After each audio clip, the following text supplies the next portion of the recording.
Praise the Lord. கர்த்தருடைய பரிசுத்த நாமம் மகிமைப்படுவதாக. 2 கொரிந்தியர் புஸ்தகம் 11ஆம் அதிகாரம் 28வது வசனம். 2 Corinthians chapter 11 verse 28. எல்லா சபைகளை குறித்தும் உண்டாயிருக்கிற கவலை என்னை நாள்தோறும் நெருக்குகிறது. இவை முதலானவைகள் எல்லாம் எல்லா சபைகளை குறித்தும் உண்டாயிருக்கிற கவலை என்னை நாள்தோறும் நெருக்குகிறது. பவுல் அப்போஸ்தலனுடைய லைஃப்பில் நடந்த சம்பவங்களை நம்ம பார்க்குறோம்.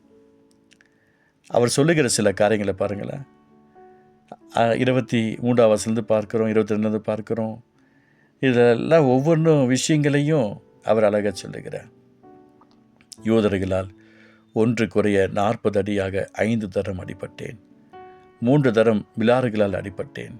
1 தரம் கல்லெறி உண்டேன். 3 தரம் கப்பல் சேதத்தில் இருந்தேன். கடலிலே ஒரு ராப்பகல் முழுவதும் போக்கினேன். அநேக தரம் பிரயாணம் பண்ணினேன்.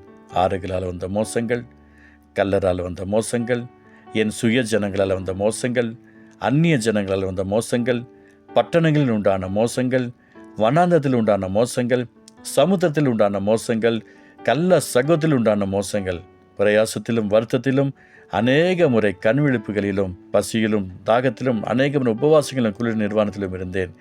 இவை முதலானவைகள் அல்லாமல் எல்லா சபைகளை குறித்தும் உண்டாயிருக்கிற கவலை என்னை நாள்தோறும் நெருக்குகிறது.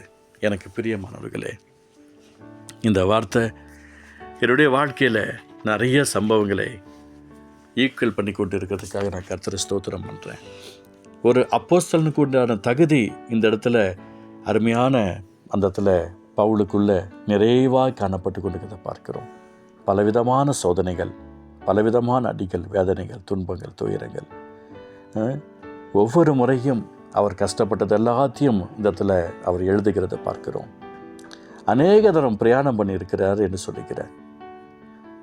எல்லா இடங்களும் வந்த மோசங்கள் எல்லாம் சொல்கிறார். கல்லரால், திருடர்களால் வந்த மோசம், சுய ஜனங்களால் வந்த மோசம், அந்நிய ஜனங்களால் வந்த மோசம், பட்டணங்களில் உண்டான மோசம், வனாந்தத்தில் உண்டான மோசம், சமுத்திரத்தில் உண்டான மோசம், கள்ள சகோதரில் உண்டான மோசம் என்று சொல்லி ஒவ்வொன்றா பார்க்கிறோம். எவ்வளோ கஷ்டம் பாருங்கள்.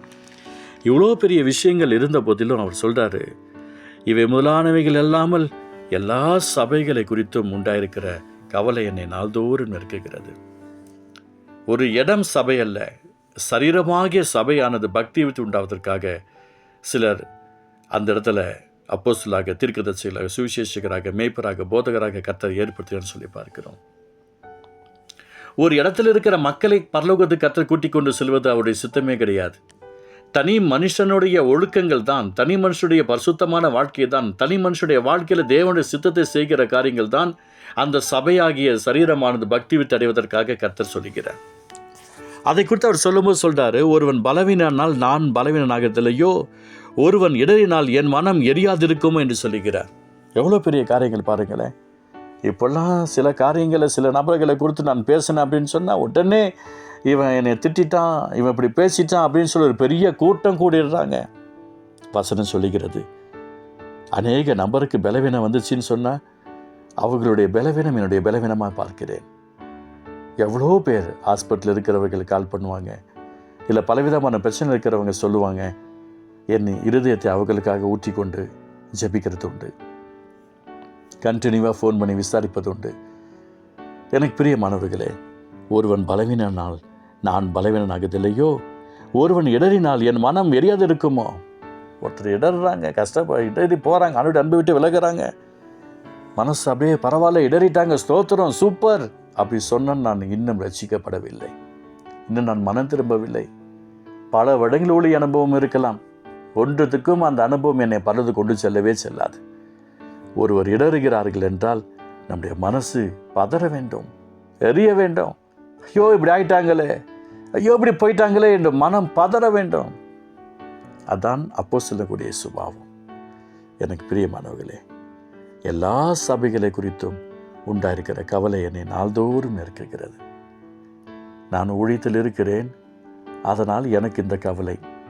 நீங்கள் குடும்பத்தில் இருக்கிறீர்கள், எல்லா பிள்ளைகளை குறித்ததான கவலை உங்களுக்குள்ளே இருக்க வேண்டும். நீங்கள் குடும்பத்தில் இருக்கிறீர்கள், யார் யாருக்கு எவ்வளோ கடன் கொடுக்கணுமோ அந்த கடன் கொடுத்தவர்களுக்கு திருப்பி கொடுப்பதற்கு நீங்கள் ரொம்பவும் கவனமாக இருக்க வேண்டும்.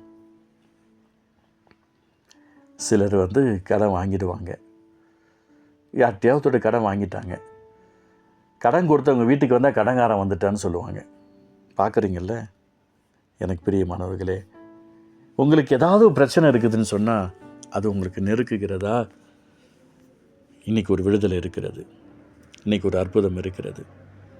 எல்லா குடும்பத்தை குறித்தும், எல்லா பிஸ்னஸை குறித்தும், உங்கள் வேலையை குறித்தும், உங்களுடைய ஸ்டடீஸை குறித்து கவலை நாள்தோறும் நெருக்குகிறதா? இன்று கர்த்தர் ஒரு அற்புதம் செய்ய பிரியமாக இருக்கிறார். எல்லா சபைகளை குறித்தும், எல்லா குடும்பத்தை குறித்தும், எல்லா கவலை நாள்தோறும் உங்களை நெருக்குகிறதா? இன்று கர்த்தர் ஒரு அற்புதம் செய்ய போகிறார்.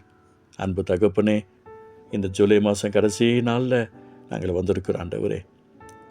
அப்பா, அநேக விஷயங்களை குறித்து நாங்கள் பலவீனமாக இருந்திருக்கிறோம். மற்றவர்களுக்கு பிரச்சனைனா நாங்கள் பிரச்சனையாக அனுபவித்தோம்.